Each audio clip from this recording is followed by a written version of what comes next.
Alors d'abord, je vais commencer par deux phrases. L'alliance est une fête. Crois-tu cela? Ces deux phrases résument admirablement bien ce que nous vivons ce dimanche. Le prophète Isaïe nous a déjà donné le ton. Israël est appelé l'épousée, la mariée du Seigneur. Et s'il y a bien une fête en Orient, c'est bien le mariage. Le mariage, vous savez, en Orient, ça peut durer, même encore aujourd'hui, plusieurs jours. Plusieurs jours où on danse, où on boit, où on mange, jusqu'à plus soif. Et finalement, ça se termine quand les gens sont épuisés. Un mariage en Orient. Voilà. Et donc, Jésus, aujourd'hui, ne déroge pas à la règle.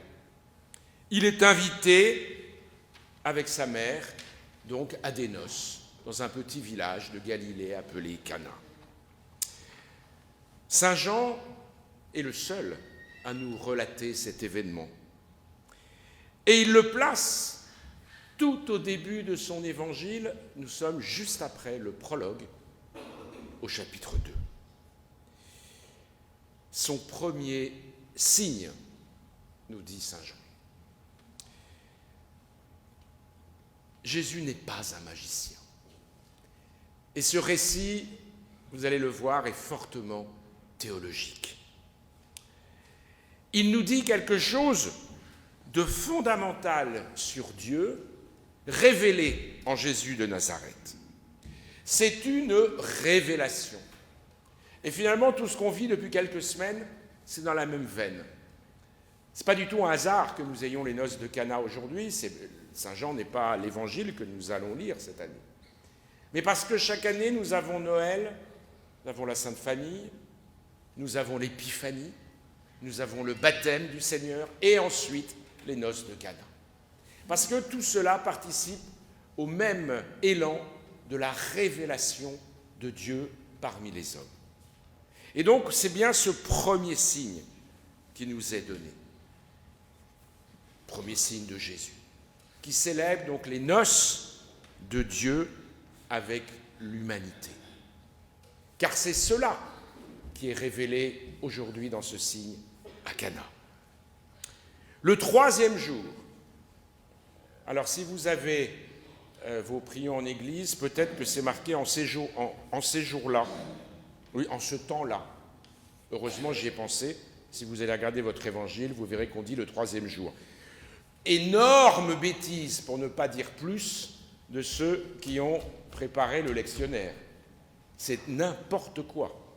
Parce que justement, le troisième jour, en Saint Jean, ça veut dire plein de choses. Pourquoi ils nous ont mis en ce temps-là? Alors là, mystère et boule de gomme, c'est lamentable. Donc, j'ai fait attention et je vous ai bien dit le troisième jour, tel que l'Évangile le dit. Allez voir. Et le troisième jour, en Saint Jean, évidemment, ça résonne, et je pense que chez vous, ça résonne aussi. Nous sommes donc bien déjà, après la rencontre au bord du lac, après l'appel des premiers disciples, se profile déjà le grand mystère pascal de la mort et de la résurrection de Jésus. Nous sommes le troisième jour. Donc c'est bien déjà là qu'il se joue quelque chose d'essentiel pour Saint Jean, au point qu'il relate justement cet épisode. Et Marie est là, comme elle le sera, vous le savez, au pied de la croix, déchirée, mais confiante. Le vin nouveau qui est servi, personne ne sait d'où il vient. Mais visiblement, il est fameux, contrairement aux usages, où quand les gens sont bien saouls, eh bien, on va servir le mauvais, parce que de toute façon, ils ne se rendent plus compte de rien. Voilà. Eh bien là, c'est le contraire. Qu'est-ce que c'est que cette histoire? On a un vin extraordinaire qui est servi. Mais on ne sait pas d'où il vient. Discrétion de Jésus, humilité de Dieu. Seuls ses disciples l'ont compris. Et Marie, on peut l'espérer. Ainsi, ce premier signe est bien l'actualisation de la prophétie d'Isaïe que nous avons entendue en première lecture. Les mariés ne sont pas ceux qui croient, ceux qu'on croit. C'est Dieu et l'humanité. Et regardez ce tableau de Véronèse. Peut-être que vous avez eu la chance de le voir en vrai comme moi au Louvre quand il avait été restauré. Il fait 10 mètres sur 5. C'est un géant. Alors évidemment, là, on ne peut pas le mettre en 10 mètres sur 5. Regardez qui est au centre, si vous voyez, là. En fait, au centre, ce ne sont pas les mariés du tout. C'est Marie et Jésus qui sont au centre. On ne sait même pas où est le marié ou la mariée. On ne sait pas. Je me demande s'ils ne sont pas là, mais je ne sais pas. Au centre, c'est Jésus avec son auréole et Marie avec son auréole. Et au-dessus, regardez bien, vous avez des cuisiniers qui savent faire au-dessus de Jésus et qui sont en train de sacrifier un agneau. Véronèse a tout compris à ce récit hyper théologique de Saint Jean. C'est bien les noces que l'on célèbre de Dieu et de l'humanité. Marie est la nouvelle Ève, Jésus est le nouvel Adam. Donc on a bien là, et avec cet agneau qui est au-dessus, en train d'être sacrifié, c'est bien l'allusion évidemment à ce dont je vous parlais du mystère pascal. L'alliance, c'est une fête, c'est un mariage, et c'est la plus belle fête qui soit. Alors à notre tour, croyons-nous cela?